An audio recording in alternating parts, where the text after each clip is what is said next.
जब हम महिला सम्मान की बात करते हैं, दलित प्रेम की बात करते हैं, संविधान की सर्वोच्चता की बात करते हैं, तो ये सब कुछ सुनने में बहुत ही अच्छा लगता है।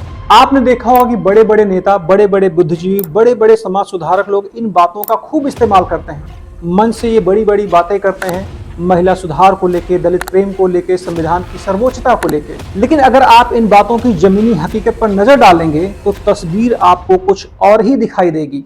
हमारे सामने कई बार ऐसे मामले आते हैं जिनको देख के लगता है संविधान और संविधान में लिखी गई जो बातें हैं सिर्फ नेताओं को मन से इस्तेमाल करने के लिए बनी है, उनका जमीनी हकीकत कुछ और ही है।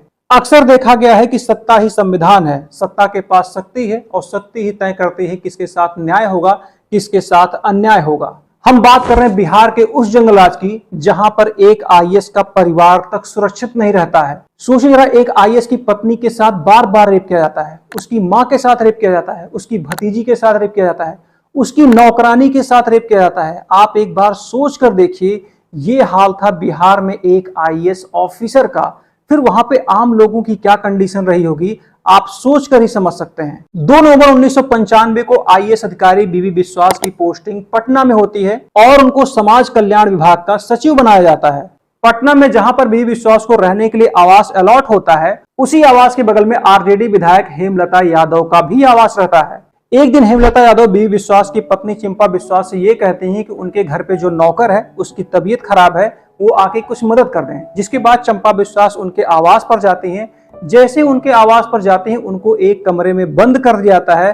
फिर उसके बाद हेमलता यादव का लड़का यानी कि मृत्युंजय यादव आता है और उनके साथ रेप करता है। ये पहली बार की घटना होती है जो चंपा विश्वास के साथ यौन उत्पीड़न होता है। इसके बाद 1995 से लेकर 1997 तक चंपा विश्वास के साथ, उनकी भतीजी के साथ, उनके मां के साथ, यहां तक कि उनके घर में काम करने वाली 2 नौकरानियों के साथ मल्टीपल टाइम रेप किया जाता है। हालात ये हो जाते हैं, चंपा विश्वास इस सेक्सुअल असॉल्ट से इतना ज्यादा डर जाती हैं, कहीं उन्हें अनवांटेड प्रेगनेंसी ना हो जाए, जिसके कारण वो नसबंदी तक करवा लेती हैं।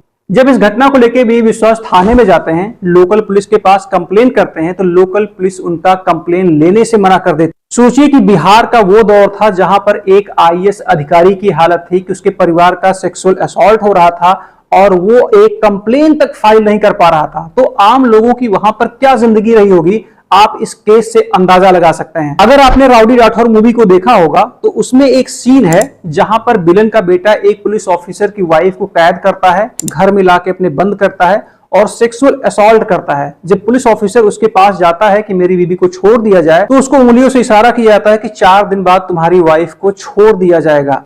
आप सोचिए, जब फिल्मों के ऐसे सीन को हम देखते हैं तो विचलित हो उठते हैं, क्रोध हमको आता है। लेकिन बिहार में एक टाइम ऐसा भी था, ये जो फिल्मी सीन है वहां पर हकीकत में चला करती थी। ये सब कुछ हकीकत में वहां पे होता था, वो भी आम लोगों के साथ नहीं, आईएएस ऑफिसर के साथ ऐसा हो रहा था।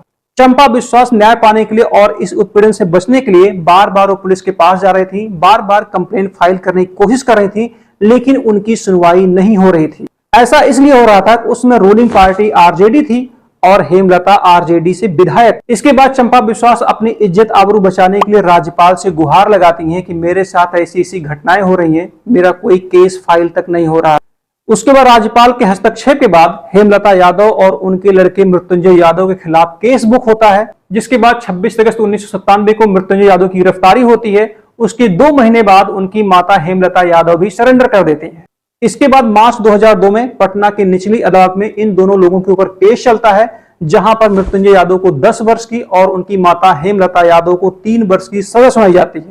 पटना की निचली अदालत के इस जजमेंट के खिलाफ ये लोग पटना हाई कोर्ट जाते हैं, जहां पर इनके केस की सुनवाई होती है और सन 2010 में पटना हाई कोर्ट सबूतों के अभाव में इनको बरी कर देती है। आपने बड़े बड़े मंचों से बड़े बड़े नेताओं को कहते सुना होगा कि महिलाओं का सम्मान होना चाहिए, महिला सशक्तिकरण होना चाहिए, दलित सम्मान होना चाहिए, दलितों को आगे आना चाहिए, उनका उत्पीड़न बंद होना चाहिए, संविधान सर्वोपरि है, संविधान सबको बराबर रखता है। इस घटना से आप अंदाजा लगा सकते हैं कि बीबी विश्वास एक दलित समाज से आते हैं, उनकी पत्नी एक महिला थी। आप सोचिए उनके साथ क्या क्या कृत्य किया गया। क्या उस वक्त संविधान नहीं था?